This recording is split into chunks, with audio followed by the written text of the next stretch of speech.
Kwa jina naitwa Agnes Josia Mwakalinga, ni mkurugenzi wa idara ya wanawake pamoja na watoto katika conference ya Southern Highland Conference.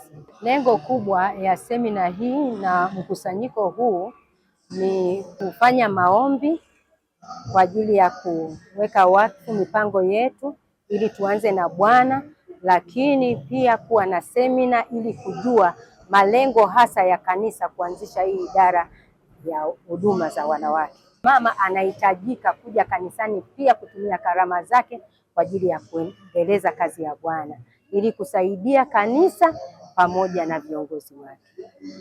Tumepanga mipango mikubwa ya kanisa ni kumfanya kila mwanamke awe mtu wa maombi na mtu wa kusoma neno la Mungu na kufanya kazi ya Mungu, kujua vipaumbele vyake vya ufalme.